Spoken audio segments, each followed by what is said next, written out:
I'm Shalini Singh and welcome to this channel. In this video, we are going to study the third chapter from Home Science Class 12th and the name of this chapter is Public Nutrition and Health. तो start करते हैं। देखो, सबसे पहले इस chapter में हम significance पढ़ेंगे कि क्यों जब हम न्यूट्रिशन की फील्ड की बात करते हैं तो पब्लिक हेल्थ पे इतना ज़्यादा फोकस किया जाना जरूरी है। Malnutrition is the underline cause of at least 50% deaths of children under 5 years of as.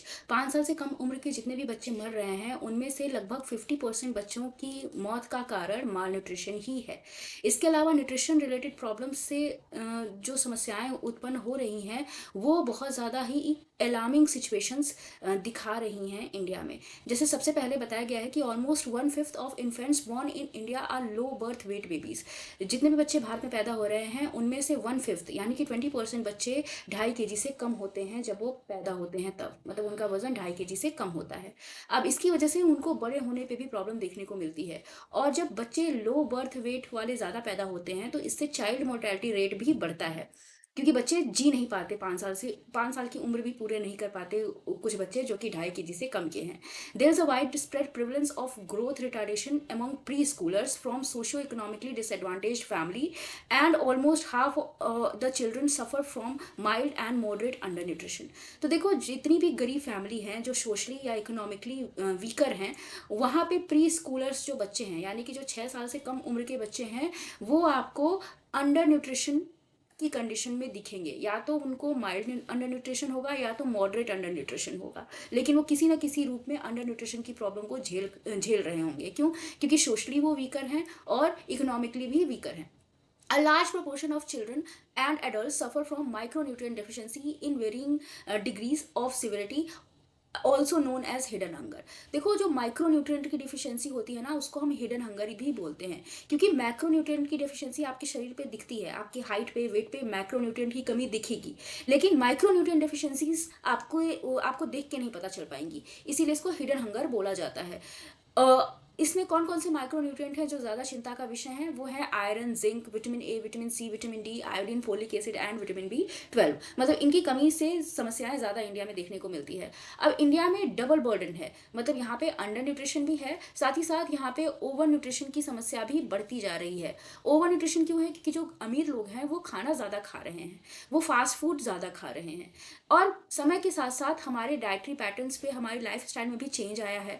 हम हैवी वर्क्स, फिजिकल एक्टिविटी उतना ज़्यादा कर नहीं रहे हैं। क्यों? क्योंकि मीन्स ऑफ ट्रांसपोर्टेशन भी फास्टर हो गए हैं। मतलब हमारे पास ट्रांसपोर्टेशन के लिए बहुत सारे साधन हैं, पैदल चलना ही नहीं चाहते, फिजिकल एक्टिविटी करना ही नहीं चाहते। उसी तरह अगर हम लार्ज सिटीज़ की बात करें तो यहाँ पे बच्चे आउटडोर गेम्स भी कम खेल रहे हैं, बच्चे इंडोर गेम्स ज़्यादा खेल रहे हैं, फ़ोन्स पे, वीडियो गेम्स पे वो ज़्यादा खेलना पसंद कर रहे हैं। इसी के साथ साथ हमारा जो डाइटरी पैटर्न है वो भी अब उतना हेल्थफुल नहीं रह गया है। हम प्रोसेस्ड फूड पे शिफ्ट होते जा रहे हैं, हम स्नैक्स ज़्यादा ले रहे हैं, हम वेस्टर्न टाइप के फूड जैसे बर्गर, पिज़्ज़ा, बिस्किट, चॉकलेट्स ये सब ज़्यादा खा रहे हैं, जिसकी वजह से हमको एनर्जी कंजम्पशन हमारी बॉडी में ज़्यादा हो रहा है, शुगर ज़्यादा ले रहे हैं, फैट ज़्यादा ले रहे हैं, और ये जब ज़्यादा हो जाते हैं तो मोटापा की समस्या देखने को मिलती है। ये ज़्यादा हो रहे हैं, लेकिन whole grains, pulses, vegetables, fruits ये हम कम ले रहे हैं, जिसकी वजह से ओवरवेट की समस्या देखने को मिल रही है। और जब ओवरवेट और ओबेसिटी, मोटापा होगा तो हाइपरटेंशन यानी कि बीपी, हार्ट डिजीज, डायबिटीज़ ये सारी प्रॉब्लम्स भी देखने को मिलेगी, कैंसर वगैरह भी देखने को मिलेगा। इस वजह से हम कह सकते हैं कि इंडिया जो है डबल बर्डन फेस कर रहा है माल न्यूट्रिशन का। माल न्यूट्रिशन में अंडर न्यूट्रिशन और ओवर न्यूट्रिशन दोनों आते हैं और इंडिया में दोनों प्रॉब्लम देखने को मिल रही हैं। इसके अलावा कम्युनिकेबल डिजीजेस भी बहुत ज़्यादा बढ़ती जा रही हैं। अब भारत में इन सब प्रॉब्लम्स की वजह से डॉक्टर्स और न्यूट्रिशनिस्ट के सामने ये समस्या है, चैलेंज है कि वो कैसे इन प्रॉब्लम्स को कंट्रोल करे। गवर्नमेंट के सामने भी समस्या है कि वो कैसे ट्रीटमेंट दे, कंट्रोल करे, प्रिवेंट करे लोगों को इन समस्याओं से। तो इसी वजह से पब्लिक हेल्थ न्यूट्रिशनिस्ट की ज़रूरत हमारे को बहुत ज़्यादा है, ताकि वो इन सब प्रॉब्लम्स को एड्रेस करे और उनको सॉल्व करे। अब क्या होता है public health nutrition? Public health nutrition is the field of study that is concern with promotion of good health through prevention of nutrition related illness problems in the population and government policies and programmes that are aimed at solving these problems. तो जब हम इस field की बात करते हैं तो यहाँ पे हम न्यूट्रिशन से रिलेटेड इलनेस को रोकने का बात करते हैं। गवर्नमेंट जितनी भी पॉलिसी प्रोग्राम्स बना रही है उनको इम्प्लीमेंट करने की बात करते हैं बड़े लेवल पे। ठीक है, पब्लिक के हेल्थ की बात हो रही है, बड़े लेवल पे लोगों के हेल्थ की बात हो रही है। मतलब ऐसी बीमारियों को यहाँ पे रोकने की कोशिश की जा रही है जो कि बड़े ग्रुप्स पे देखने को मिलती है। पब्लिक हेल्थ न्यूट्रिशनिस्ट और प्रोफेशनल्स जो हैं वो लार्ज स्केल पे बहुत ही मल्टी डिसिप्लिनरीज अप्रोचेस को अपना के इन लोगों में न्यूट्रिशन से रिलेटेड प्रॉब्लम्स को रोकने की कोशिश कर रहे हैं। तो इसी वजह से लार्ज नंबर ऑफ पीपल की ज़रूरत है जो कि ग्रुप एक्शन लें, उसकी ज़रूरत है, ताकि ग्रुप में ही इन प्रॉब्लम्स को सॉल्व कर पाया जाएगा। एक व्यक्ति इन सब प्रॉब्लम्स को सॉल्व नहीं कर पाएगा, क्योंकि समस्या भी ग्रुप्स के से रिलेटेड है। तो बहुत सारे लोगों की ज़रूरत है, गवर्नमेंट और पब्लिक हेल्थ न्यूट्रिशनिस्ट सबको मिलकर काम करने की ज़रूरत है। Any professional in the field of public nutrition has to promote good nutrition and or to prevent nutritional problems. तो जो लोग पब्लिक न्यूट्रिशन की फील्ड में काम कर रहे हैं उनको न्यूट्रिशन को बढ़ावा देना है, न्यूट्रिशनल प्रॉब्लम्स को रोकना है। For which it is important to identify the problems. इसके लिए ज़रूरी है कि हम प्रॉब्लम को पहचानें, उसके मैग्नीट्यूड को देखें कि कौन से एरियाज हैं जहाँ पे ये प्रॉब्लम ज़्यादा देखने को मिल रही हैं। Understand how and why this problem occur, ये भी समझें कि कैसे और क्यों ये प्रॉब्लम आ रही हैं, और उसके बाद स्ट्रेटजीज बनाएं और फिर उनको इम्प्लीमेंट करें। इम्प्लीमेंटेशन के बाद इवेल्युएशन भी ज़रूरी है, क्योंकि समय समय पर इवेल्युएट करना है कि जो चीज़ें हमने इम्प्लीमेंट की थी वो काम भी आ रही हैं लोगों के कि नहीं। इसके बाद हम पढ़ेंगे nutrition problems in India. Bharat में कौन कौन सी न्यूट्रिशन प्रॉब्लम देखने को मिलती हैं। तो सबसे पहला है प्रोटीन एनर्जी माल न्यूट्रिशन, जिसको हम PEM भी बोलते हैं। इसका फुल फॉर्म भी आपसे पूछा जा सकता है। तो देखो, ये डेवलप्ड कंट्री में भी देखने को मिलता है, लेकिन डेवलपिंग कंट्री में ज़्यादा देखने को मिलता है। ठीक है, यहाँ पे प्रोटीन और एनर्जी की कमी होती है, इसीलिए इसको प्रोटीन एनर्जी माल न्यूट्रिशन बोलते हैं। प्रोटीन एनर्जी क्या है? ये मैक्रो न्यूट्रिएंट है। ठीक है, अब बच्चों में भी ये होता है, ज़्यादातर बच्चों में ही होता है, बड़ों में कम होता है, लेकिन ऐसा नहीं कि बड़ों में होता नहीं है। अब इसको कैसे इवेल्युएट करेंगे कि कोई पर्सन PEM का शिकार है कि नहीं? उसके बॉडी वेट को, हाइट को, हेड चेस्ट सर्कमफ्रेंसेस को, इसको नाप के हम देख सकते हैं। मतलब एंथ्रोपोमेट्रिक मेजरमेंट्स के थ्रू हम देख सकते हैं कि किसी को प्रोटीन एनर्जी मालन्यूट्रिशन है या नहीं है। अब यहाँ पे कुछ टर्म बताई गई है कि अंडरवेट किसको बोलते हैं। A person is said to be underweight when his her body weight is less than adequate for his age के हिसाब से अगर वेट कम है, आपकी एज के हिसाब से अगर आपका वेट कम है तो आपको अंडरवेट बोला जाएगा। स्टंटिंग क्या है? इसमें हाइट कम होती है। अगर आपके एज के हिसाब से आपकी हाइट कम है तो स्टंटिंग बोला जाएगा। और अगर आपका वेट आपकी हाइट के हिसाब से नहीं है, आपकी जितनी हाइट है उतना आपका वेट नहीं है, तो आपको वास्टिंग बोला जाएगा। ठीक है, तो ये सब टर्म्स हैं जो कि यूज होती हैं। अब जब हम प्रोटीन एनर्जी माल न्यूट्रिशन की बात करते हैं तो दो तरह की बीमारियां देखने को मिलती हैं, मरासमस और क्वाशियोरकर। मरासमस किसकी कमी से होता है? एनर्जी की कमी से होता है, मतलब इसमें एनर्जी की कमी ज़्यादा हो जाती है तो मरासमस होता है। जब प्रोटीन की कमी ज़्यादा हो जाती है तो क्वाशियोरकर होता है। देखो, दोनों में प्रोटीन और एनर्जी की कमी होती है, लेकिन क्वाशियोरकर में प्रोटीन पे ज़्यादा फोकस किया जाता है, मरासमस में एनर्जी पे ज़्यादा फोकस किया जाता है। इसके बाद माइक्रो न्यूट्रिएंट डेफिशिएंसी की हम बात करेंगे। देखो, प्रोटीन और एनर्जी क्या थे? वो मैक्रो न्यूट्रिएंट थे। अब हम माइक्रो न्यूट्रिएंट डेफिशिएंसी की बात करेंगे। तो इसमें इसको हमने पहले भी पढ़ा कि इसको हिडन हंगर बोलते हैं। ठीक है, इसमें मिनरल्स और विटामिन की कमी होती है लोगों में, जैसे iron, vitamin A, iodine, zinc, ये सब ज़्यादा चिंता का विषय है। In addition, there is growing concern about deficiency of vitamin B12, folic acid, calcium, vitamin D और राइबोफ्लेविन। तो इनकी कमी भी हो रही है। अब कुछ यहाँ पे माइक्रोन्यूट्रिएंट डेफिशिएंसीज बताई गई हैं, जिसमें सबसे पहला है आयरन डेफिशिएंसी अनीमिया। आयरन भी क्या है? एक मिनरल है, और मिनरल को हम माइक्रोन्यूट्रिएंट के अंदर रखते हैं। अब इसमें क्या होगा? जब एनीमिया होगा, तो एनीमिया आपने सुना होगा, इसमें हमारे हीमोग्लोबिन बनना बंद हो जाते हैं। क्यों? क्योंकि आयरन की कमी हो जाती है, और हीमोग्लोबिन को बनाने के लिए आयरन की ज़रूरत है। और ये जो IDA है, आयरन डेफिशिएंसी अनीमिया है, ये ज़्यादातर छोटे बच्चों को देखने को मिलती है, एडोलसेंट गर्ल्स में देखने को मिलती है, प्रेग्नेंट वुमेन में देखने को मिलती है, और ऐसी वुमेन जो चाइल्ड बियरिंग एज में हैं उनमें भी ये प्रॉब्लम देखने को मिलती है। तो यहाँ पे हीमोग्लोबिन का जो प्रोडक्शन है वो क्या हो जाता है? कम हो जाता है, और जिसकी वजह से ऑक्सीजन हमारे बॉडी में नहीं पहुंच पाता और हमारे को सांस लेने में दिक्कत होने लगती है। ठीक है, हम लेथार्जिक फील करते हैं, हमको बहुत जल्दी थकान होने लगती है। तो क्या क्या लक्षण हैं IDA के, क्या क्या मैनिफेस्टेशन है आयरन डेफिशिएंसी अनीमिया की, वो बताया गया है। पीलापन आ जाएगा, क्योंकि आयरन की कमी है तो खून की कमी हो रही है, हीमोग्लोबिन कम हो रहा है, तो पीलापन देखने को मिलेगा आपके नाखूनों में, जीभ पे, आँख में। ठीक है, इसके अलावा आपका जो बच्चे हैं, बच्चों में कॉग्निटिव प्रॉब्लम्स भी देखने को मिलेगी। बच्चे का अटेंशन स्पैन कम हो जाएगा, मेमोरी वीक हो जाएगी, कंसंट्रेट नहीं कर पाएगा। ठीक है, इसके बाद सेकंड है विटामिन A डेफिशिएंसी। इसको भी हम माइक्रोन्यूट्रिएंट डेफिशिएंसी में ही रखते हैं। इससे क्या होता है? देखो, विटामिन A क्यों ज़रूरी है? आंखों के लिए तो ज़रूरी है ही, साथ ही साथ एपिथेलियम को बनाए रखने के लिए, हमारी त्वचा को बनाए रखने के लिए भी ज़रूरी है। अगर विटामिन A की बच्चों में कमी होती है तो नाइट ब्लाइंडनेस देखने को मिलता है। ठीक है, ये चीज़ें यहाँ पे बताई गई है। अब थर्ड है आयोडीन डेफिशिएंसी डिसऑर्डर। ये भी माइक्रोन्यूट्रिएंट ही है, आयोडीन भी एक तरह का मिनरल है, तो इसको हम माइक्रोन्यूट्रिएंट डेफिशिएंसी के अंडर ही रखेंगे। इसमें क्या होता है, फिजिकल और मेंटल ग्रोथ जो है बच्चे की प्रभावित होती है। ठीक है, इसमें ज़्यादातर ये जो स्टेट हैं जहाँ पे आईडीडी आयोडीन डेफिशिएंसी डिसऑर्डर देखने को मिलता है वो है जम्मू कश्मीर, हिमालयन बेल्ट, आंध्र प्रदेश, कर्नाटका, केरला, मतलब ये सारे स्टेट्स में ये प्रॉब्लम ज़्यादा देखने को मिलती है। ठीक है, तो जब भी अगर आप दोनों को ये प्रॉब्लम हो सकती है, मतलब बच्चे को भी आईडीडी हो सकता है और बड़ों में भी हो सकता है। बड़ों में कैसे देखने को मिलता है, औरतों में ज़्यादा कमी होती है आयोडीन की, जिसकी वजह से उनको उनकी जो थायराइड ग्लैंड है वो क्या हो जाती है, बढ़ जाती है, जिसकी वजह से गॉइटर होता है, घेंघा रोग औरतों में देखने को मिलता है।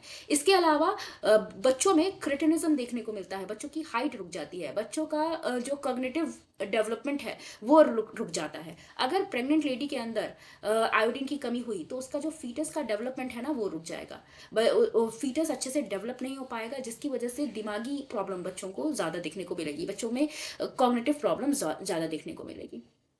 इसके बाद नेक्स्ट टॉपिक है इसमें strategies intervention to tackle nutritional problem. Nutritional problem को टैकल करने के लिए, कंट्रोल करने के लिए कौन कौन सी स्ट्रेटजीज गवर्नमेंट अपना रही है। तो इसमें सबसे पहला पोषण अभियान है, जिसका फुल फॉर्म है PM overarching scheme for holistic nutrition. ये कहाँ से लॉन्च हुआ था, राजस्थान के झुंझुनू से लॉन्च हुआ था। कब लॉन्च हुआ था, मार्च 2018 में। इसमें अंडर न्यूट्रिशन की प्रॉब्लम को, अनीमिया को ज़्यादा फोकस किया गया था। ठीक है, ताकि बच्चों का जो विकास है वो अच्छे से हो पाए। अब यहाँ पे बहुत सारी चीज़ें थी जिनको इम्प्लीमेंट किया जा रहा था, रिव्यू किया जा रहा था, मॉनिटर किया जा रहा था। ठीक है, it's large component involves gradual scaling up of intervention to all district in the country by 2022। तो 2022 तक इसको हर स्टेट में, भारत के हर स्टेट में इसको लागू करना था, हर स्टेट की हर डिस्ट्रिक्ट में लागू करना था। तो the ministry of women and child development is implementing पोषण अभियान इन 315 districts in first year, 235 districts in second year and remaining district will be covered in the third year। तो पहले साल में इस अभियान के अंदर 315 डिस्ट्रिक्ट को कवर किया गया, दूसरे साल में 235 डिस्ट्रिक्ट को, बाकी बची हुई डिस्ट्रिक्ट को तीसरे साल में कवर किया गया। ठीक है, तो ये चीजें यहाँ पे बताई गई है।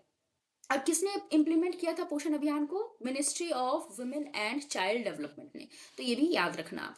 इसके बाद कुछ डायरेक्ट इंटरवेंशंस हैं जो बताई गई हैं कि कौन कौन सी इंटरवेंशंस हैं, कौन कौन सी स्ट्रेटजीज हैं जो डायरेक्ट हैं, जो कि चलाई जा रही हैं माल न्यूट्रिशन की प्रॉब्लम को रोकने के लिए, पब्लिक हेल्थ न्यूट्रिशन को बढ़ावा देने के लिए। तो सबसे पहला है ICDS, integrated child development services. इसके अंडर में ही आंगनबाड़ी चलाए जाते हैं। आपने देखा होगा, सुना होगा कि इसमें 0 से 6 साल के बच्चों को रखा जाता है, उनकी केयर की जाती है, उनकी हेल्थ की मॉनिटरिंग की जाती है। इसके अलावा प्रेग्नेंट लेडीज को भी रखा जाता है, लैक्टेटिंग मदर्स को भी, जो ऐसी माताएं जो अपने बच्चों को भी दूध पिलाती हैं, उन माताओं को भी यहाँ पे गाइडेंस दी जाती है, उनकी भी हेल्थ केयर की जाती है, उनको जो भी दवाओं की जरूरत है वो यहाँ पे फ्री में बांटी जाती है। इसके बाद फोर्टिफिकेशन ऑफ इसेंशियल फूड्स। जैसे आपने आयोडीन युक्त नमक सुना है ना, पहले नमक आयोडीन युक्त नहीं होता था, बाद में इसको, इस नमक को फोर्टिफिकेशन के थ्रू इसमें आयोडीन मिलाया गया। ठीक है, तो फोर्टिफिकेशन किया जा रहा है। ये भी डायरेक्ट शॉर्ट टर्म इंटरवेंशंस हैं, जिससे लोगों को डायरेक्ट क्या होता है, फायदा होता है लोगों तक।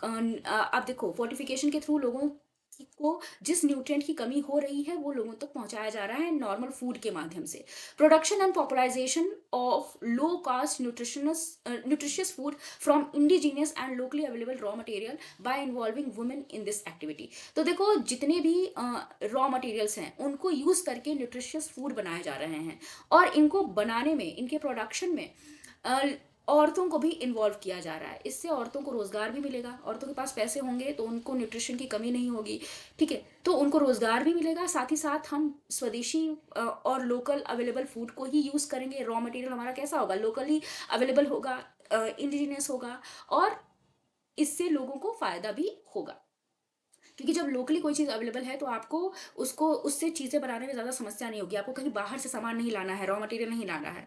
Control of micronutrient deficiency among vulnerable groups. जितने भी संवेदनशील ग्रुप है वहाँ पे माइक्रोन्यूट्रिएंट की कमी को कंट्रोल करने की कोशिश की जाए। ये भी डायरेक्ट शॉर्ट टर्म स्ट्रेटेजी है, ताकि तुरंत माइक्रोन्यूट्रिएंट की कमी को रोका जाए। इसके लिए अलग से विटामिन ए की गोलियां, सॉरी, दवाएं दी जाती हैं, उनके सप्लीमेंट्स दिए जाते हैं, आयरन फोलिक एसिड की गोलियां दी जाती हैं। तो ये सारी चीज़ें डिस्ट्रीब्यूट की जाती हैं, अलग से न्यूट्रिएंट्स के सप्लीमेंट्स दिए जाते हैं, ताकि लोगों के अंदर माइक्रोन्यूट्रिएंट की कमी को कम किया जा सके, रोका जा सके। तो ये सब जो हमने पढ़े, ये शॉर्ट टर्म स्ट्रेटेजीज थी।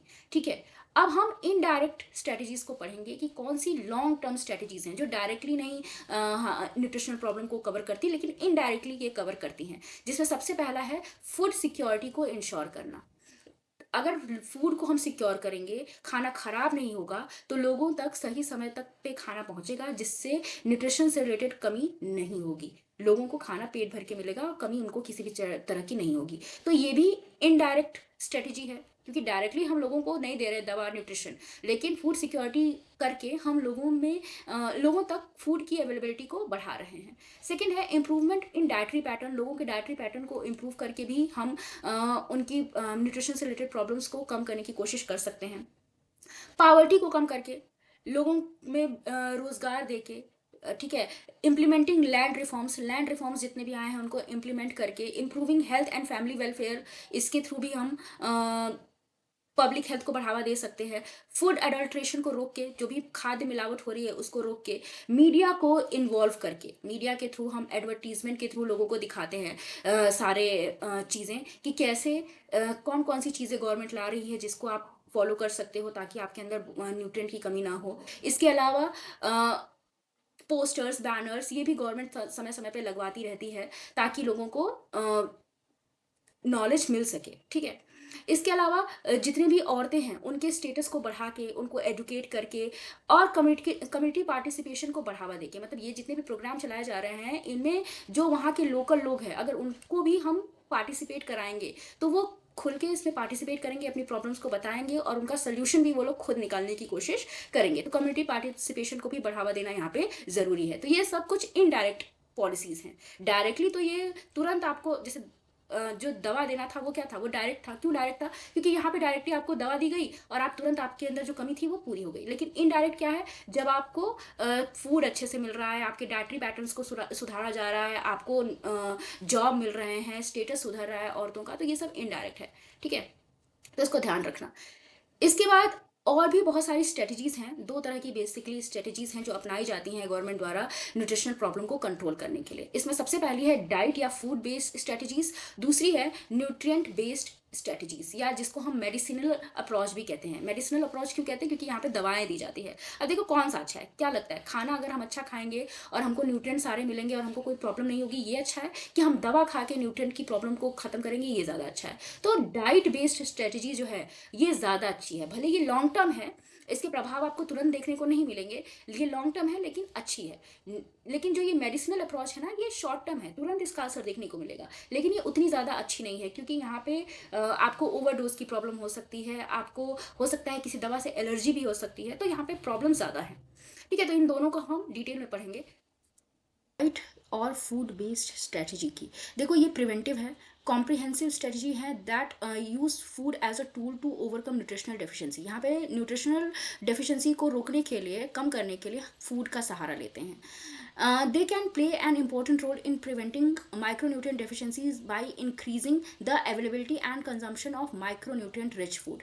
अगर लोगों को माइक्रोन्यूट्रिएंट रिच फूड दे दिया जाए, उनको कहा जाए कि वो इसी को खाएं या ये लोगों को अवेल कराया जाए, तो लोगों में माइक्रोन्यूट्रिएंट की डेफिशिएंसी नहीं होगी।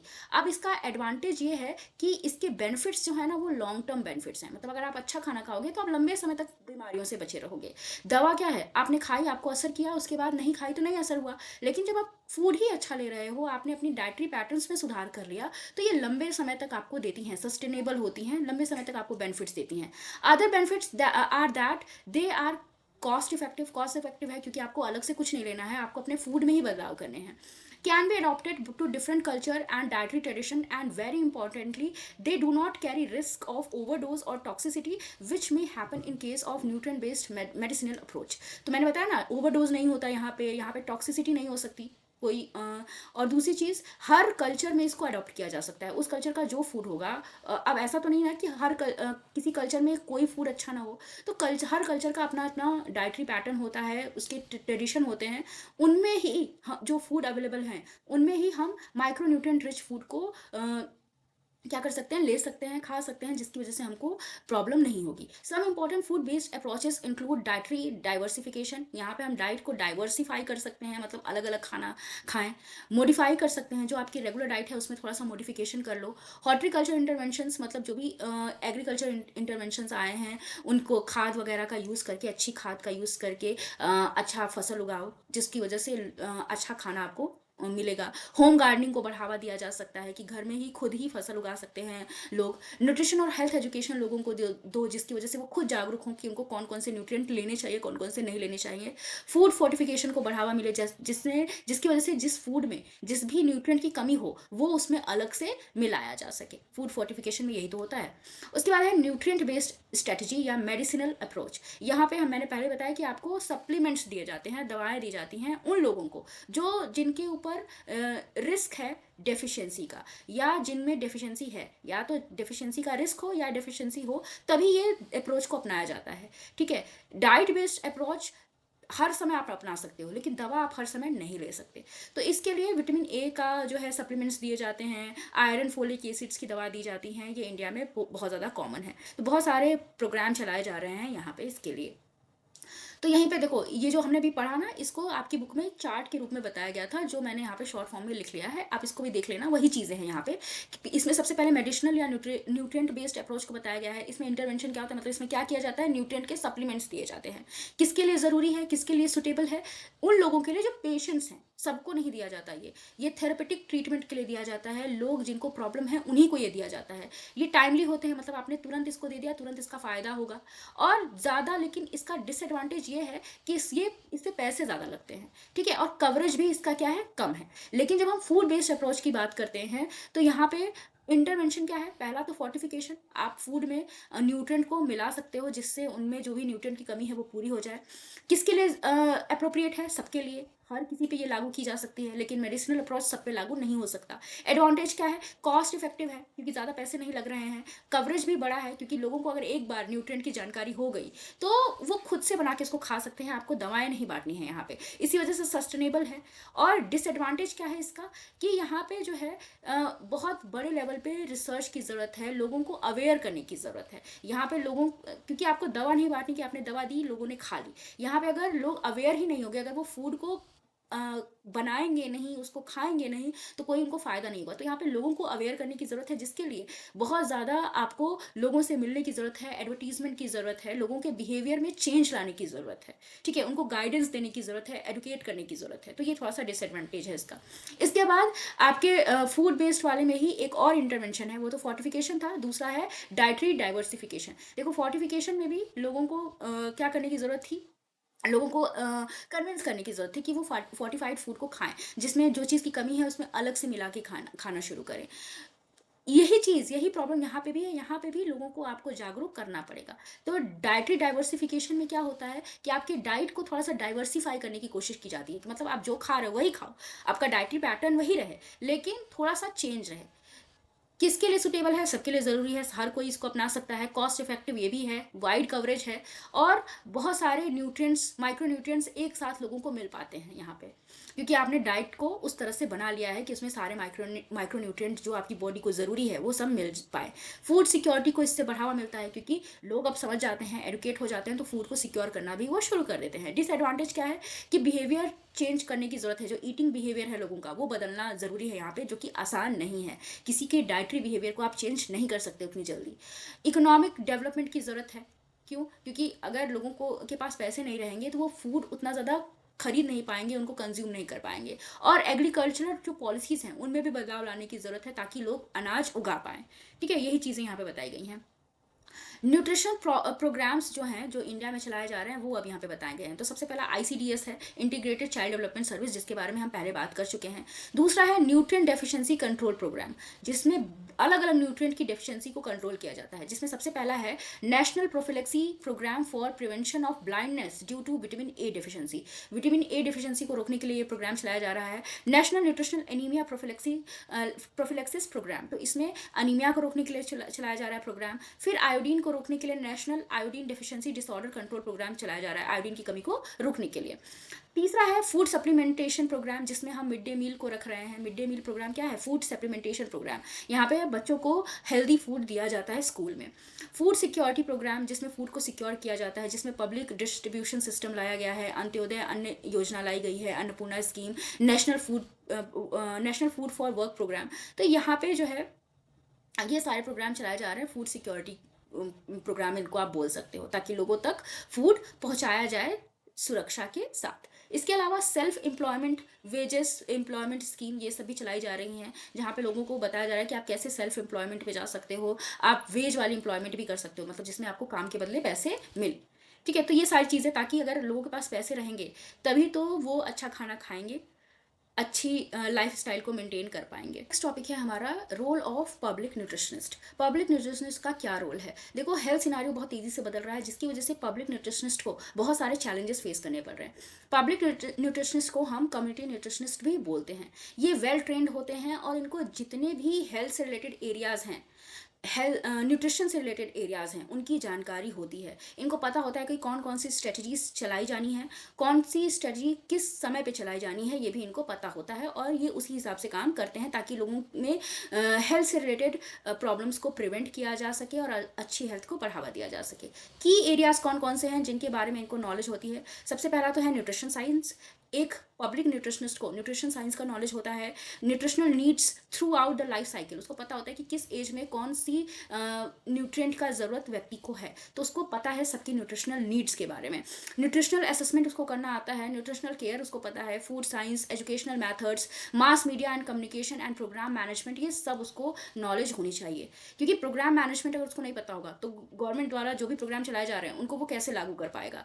तो a community nutritionist can work in the following areas. तो इन एरियाज में एक कम्युनिटी न्यूट्रिशनिस्ट या पब्लिक हेल्थ न्यूट्रिशनिस्ट वर्क कर सकता है। सबसे पहला तो as a part of outreach program undertaken by hospitals for prevention and promotion and education। तो जो भी हॉस्पिटल्स के द्वारा प्रोग्राम चलाए जा रहे हैं लोगों में हेल्थ को बढ़ावा देने के लिए, उनको एडुकेट करने के लिए, बीमारियों से बचाने के लिए, उसका ये पार्ट बन सकता है। As a part of national integrated child development service, ICDS का भी पार्ट बन सकता है। इसके लिए अलग अलग क्वालिफिकेशन और एक्सपर्टीज़ की ज़रूरत होती है। At the government level as consultant, government level पे ये कंसल्टेंट बन सकता है, लोगों को कंसल्ट कर सकता है, एडवाइज़र बन सकता है। और जो पब्लिक जो पॉलिसीज़ हैं, जो पॉलिसीज़ बनाई जाती हैं, ऐसी कमेटी जो पॉलिसी बनाती हैं, उन कमेटी में भी ये पार्ट ले सकता है, पार्टिसिपेट कर सकता है। In all developmental programmes of government के जितने भी डेवलपमेंटल प्रोग्राम्स चलाए जा रहे हैं उसमें भी ये पार्टिसिपेट कर सकता है। जितने भी एनजीओज़ हैं, वॉलंटरी ऑर्गेनाइजेशंस हैं, वहाँ पे ये काम कर सकता है। कुछ इंटरनेशनल ऑर्गेनाइजेशंस हैं पब्लिक न्यूट्रिशन से रिलेटेड, उसमें भी ये काम कर सकता है, जैसे UNICEF, USAID, GAIN, nutrition international, Tata trust, IFPRI। तो बहुत सारे ऐसे नेशनल लेवल पे और लोकल लेवल पे ऑर्गेनाइजेशंस हैं जिसमें ये काम कर सकता है। ठीक है, they can be involve with organisations who undertake large scale feeding programme. जो बड़े लेवल पे फीडिंग प्रोग्राम्स ऑर्गेनाइजेशन चला रही हैं उनका भी ये पार्ट बन सकता है, उनमें भी इन्वॉल्व हो सकता है, जैसे स्कूल चिल्ड्रन के लिए, अडोलसेंस के लिए, प्रेग्नेंट लेडीज़ के लिए, बूढ़े लोगों के लिए, चैलेंज्ड इंडिविजुअल्स के लिए, जो भी प्रोग्राम चलाए जा रहे हैं उनको फीड कराने के लिए, उसमें ये पार्टिसिपेट कर सकता है। न्यूट्रिशनिस्ट और स्कूल हेल्थ काउंसलर भी बन सकता है। स्कूल हेल्थ प्रोग्राम्स में ये एज अ न्यूट्रिशनिस्ट भी पार्टिसिपेट कर सकता है। ठीक है, क्योंकि आपने सुना होगा स्कूल में जो जितने भी हॉस्टल्स हैं, कैंटीन्स हैं, वहाँ पे भी न्यूट्रिशनिस्ट होते हैं।